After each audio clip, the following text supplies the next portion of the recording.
Halo teman-teman, kami dari kelompok 8 akan membawakan beberapa kasus yang bertentangan tentang wawasan Nusantara. Kasus yang pertama adalah illegal fishing. Sejak dicetuskannya Deklarasi Juanda, laut yang berada di antara pulau dan di sekitar pulau Indonesia menjadi bagian dari wilayah Indonesia.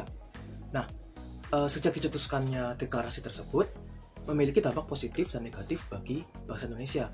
Dampak positifnya adalah wilayah Indonesia, khususnya wilayah kelautan, menjadi sangat luas dan dapat dimanfaatkan untuk menyejahterakan rakyat Indonesia. Nah, yang kedua, dampak negatifnya adalah semakin luas wilayah Indonesia, maka akan semakin sulit juga untuk diawasi. Maka illegal fishing ini dapat terjadi. Akibat illegal fishing 5 tahun terakhir, Indonesia mengalami kerugian hingga 240 triliun. Nah, para illegal fishing tersebut melanggar beberapa undang-undang.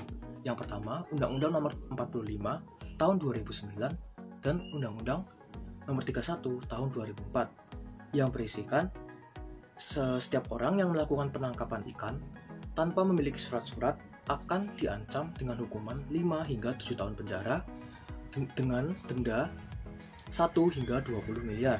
Nah, solusi untuk menghindari atau mencegah illegal fishing tersebut adalah dengan cara pemerintah harus lebih tegas lagi dalam memberikan hukuman dan memperketat pengawasan laut di Indonesia.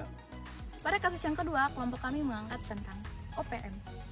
OPM singkatan dari Organisasi Papua Merdeka, merupakan sebuah organisasi separatis teroris yang sudah berdiri sejak tahun 1965. Ada 3 tujuan utama dari organisasi ini. Yang pertama, yaitu membantu dan melakukan penggulingan pemerintahan yang saat ini berdiri di Provinsi Papua dan Papua Barat yang kita kenal sebagai Irian Jaya. Yang kedua, memisahkan diri dari Indonesia. Yang ketiga, melakukan penolakan pembangunan ekonomi dan modernitas. Organisasi ini dianggap tidak sah di Indonesia karena perjuangan meraih kemerdekaan di tingkat provinsi dapat dianggap sebagai pengkhianatan terhadap negara. Gerakan ini biasa dikenal dengan KKB, yaitu kelompok kriminal bersenjata.